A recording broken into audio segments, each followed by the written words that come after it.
कोल्हापूर महानगरपालिकेमध्ये 2015च्या निवडणुकीत 44 जागा जिंकत आपला गड कायम ठेवलेल्या काँग्रेसला आता खिंडार पडण्याची शक्यता वर्तवली जाते।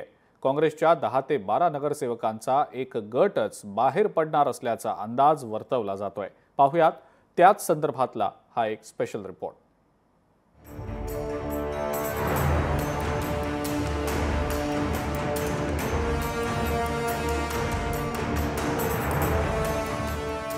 कोल्हापूरमध्ये काँग्रेसला खिंडार, कोल्हापूरमध्ये राजकीय चर्चेला ऊत, महायुती आणि महाविकास आघाडीत वर्चस्वाची लढाई। स्थानिक स्वराज्य संस्थांच्या निवडणुकांचं बिगुल येत्या 4 महिन्यात वाजण्याची शक्यता आहे। असं असताना आता या निवडणुकीत आपलं वर्चस्व कायम राखण्याकरता सगळ्याच पक्षांनी मोठ बांधण्यास सुरुवात केली आहे।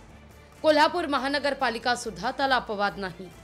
कोल्हापूर महानगरपालिकेची सार्वत्रिक निवडणूक महाविकास आघाडी किंवा महायुती म्हणून एकत्र लढायची की स्वतंत्र लढायची याची सर्वच घटक पक्षांनी चाचपणी सुरू केली आहे। कोल्हापूर महानगरपालिकेवर आजवर काँग्रेस आणि राष्ट्रवादीचं वर्चस्व राहिलंय। आता हाच गड काबीज करण्यासाठी महायुतीतील घटक पक्ष असलेली शिंदेंची शिवसेना आणि भाजप आणि दादांची राष्ट्रवादी देखील जोरदार लॉबिंग करताना दिसतीये।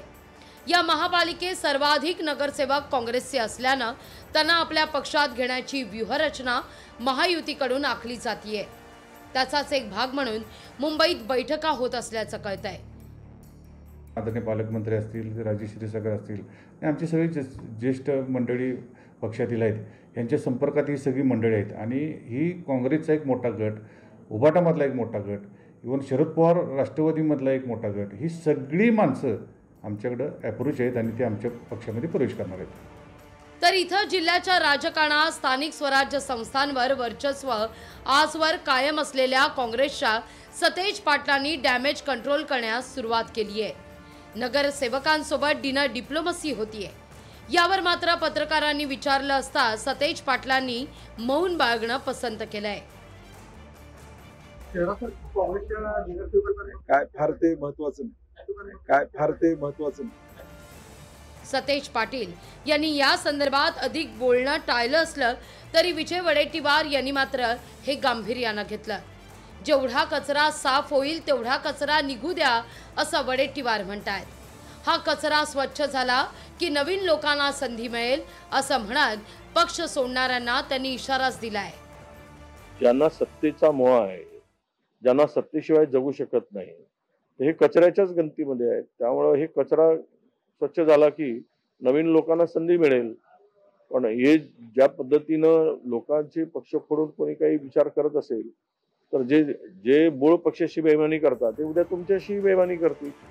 काँग्रेस राष्ट्रवादीनं 2015च्या निवडणुकीत 44 जागा जिंकल्या होत्या। फोडाफोडीचं राजकारण घडू नये म्हणून शिवसेनेशी सत्तेची पदं देण्याचा समझोता करून त्यांच्या 4 नगरसेवकांनाही आपल्या आघाडीत घेतलं। त्यामुळे 5 वर्ष काँग्रेस राष्ट्रवादीनं सत्ता राखली।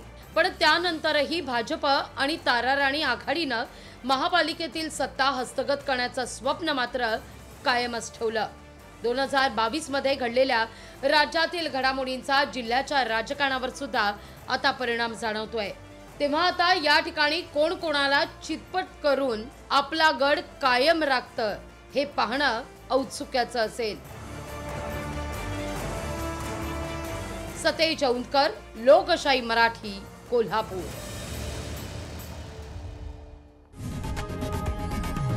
लोकशाही मराठी ऐका, पहा, जागरूक रहा।